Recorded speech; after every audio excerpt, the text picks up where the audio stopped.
हमारे ही कुछ साथी, हमारे ही कुछ भाई पता नहीं किस वकील के सलाह पर, किसके कहने पर क्यों गए थे सुप्रीम कोर्ट। क्योंकि पहले भी जब हम लोग हाई कोर्ट में थे तो हमारे कुछ भाई सुप्रीम कोर्ट गए थे और वहाँ केस उनका डिसमिस हो गया था, वापस आ गए। कुल मिला जुलाकर आज के सुप्रीम कोर्ट के डिसीजन का हम शिक्षकों पर कोई प्रभाव न पड़ा है न पड़ने वाला है। जो हाई कोर्ट का डिसीजन है पूर्व में कि जो शिक्षक नियोजित हैं वो परीक्षा देना चाहे तो दे, नहीं देना चाहे नहीं दे।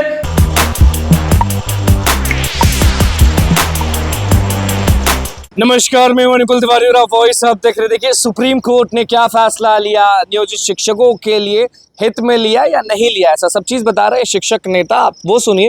लेकिन आप जान रहे हैं कि नियोजित शिक्षकों का जो मामला था उसको लेकर लोग कितने चिंतित थे। तो ऐसे में देखिए शिक्षक नेता किस तरह से सारी बातों को स्पष्ट कर रहे हैं और वो जब बोल रहे हैं तो उनके बगल में आपको नोटिस भी दिख रहा होगा जो सुप्रीम कोर्ट का है। आप सीधे देख लीजिए कि क्या कुछ कह रहे शिक्षक नेता। बिहार के सभी शिक्षक भाइयों, शिक्षिका बहनों, सादर नमस्कार। साथियों, आप लोग को बताना है कि आज सोशल मीडिया पर और कुछ प्रिंट मीडिया पर भी यह न्यूज चल रहा है कि 4 लाख नियोजित शिक्षकों को सुप्रीम कोर्ट से लगी झटका, वो देंगे परीक्षा या हटेंगे।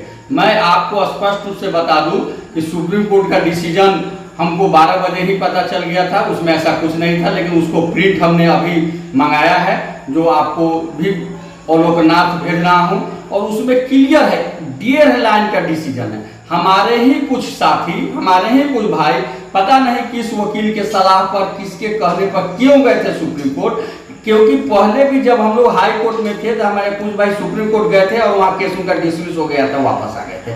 पुनः उन लोगों ने जो SLP दायर किया है उसमें 1 लाइन का डिसीजन सुप्रीम कोर्ट दिया है कि इस केस में कोई मेरिट नहीं है, इसलिए इस केस को डिसमिस किया जाता है। यानी जो SLP दायर किया गया था सुप्रीम कोर्ट में, उस SLP को डिसमिस कर दिया गया है। तो जो हाई कोर्ट का आदेश है पूर्व में, जो केशव कुमार बनाम बिहार सरकार सहित अन्य मामले में जो हाई कोर्ट का डिसीजन है कि जो नियोजित शिक्षक साक्षरता परीक्षा देना चाहे वो देंगे, जो नहीं देना चाहे वो नहीं देंगे, अपने पद पर नियोजित बने रहेंगे। जो नियमावली 2020 के तहत देश सुविधाएं हैं वो सुविधाएं उनको मिलता रहेगा। यानी हमारा जो प्रमोशन 8 साल पर मिलने वाला है वो प्रमोशन मिलेगा, अन्य जो सुविधाएं है वो मिलेगा। जो पूर्व की भांति प्राधिकार लागू है हर जिला में, राज्य में वो प्राधिकार लागू रहेगा। कुल मिला जुलाकर आज के सुप्रीम कोर्ट के डिसीजन का हम शिक्षकों पर कोई प्रभाव न पड़ा है न पड़ने वाला है। जो हाई कोर्ट का डिसीजन है पूर्व में कि जो शिक्षक नियोजित हैं वो परीक्षा देना चाहे तो दे, नहीं देना चाहे नहीं दे। परीक्षा देंगे तो विशिष्ट शिक्षक बनेंगे, नहीं देंगे तो नियोजित शिक्षक बनेंगे रहेंगे, और उनको पूर्व की जो सुविधाएं दे है वो मिलती रहेगा। किसी भी तरह से आप लोग दिग्भ्रमित नहीं हो, अफवाह में नहीं पड़े, ऐसी कोई नहीं है। और मैं तमाम शिक्षक साथियों, प्रतिनिधियों से भी हाथ जोड़ के आग्रह करता हूँ, यह मेरा अनुभव है कि लोअर कोर्ट हो, हाई कोर्ट हो, सुप्रीम कोर्ट हो, अगर वर्गीय अधिवक्ता को रखने की हमारी औकात है तो जाए, अन्यथा नहीं जाए। क्योंकि जब जब लोग हाई कोर्ट सुप्रीम कोर्ट में जाकर के 2000 या 4000 वकील को रखा है, तब तक भयंकर हार की सामना करना पड़ा है।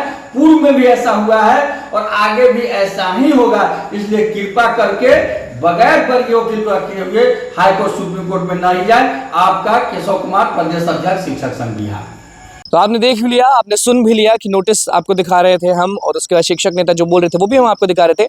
नियोजित शिक्षकों के साथ क्या हुआ, क्या फैसला लिया सुप्रीम कोर्ट ने, वो आपने सुन लिया। कुछ गड़बड़ी थी या नहीं थी वो भी आपने समझ ही लिया होगा। तो बस अब देखना होगा कि नियोजित शिक्षकों के साथ आखिरकार होता क्या है, देखने वाली बात होगी। तो बस हमारे चैनल को सब्सक्राइब करें, फिजिक पेज को लाइक करें। कैमरामैन सुमित के साथ धन्यवाद।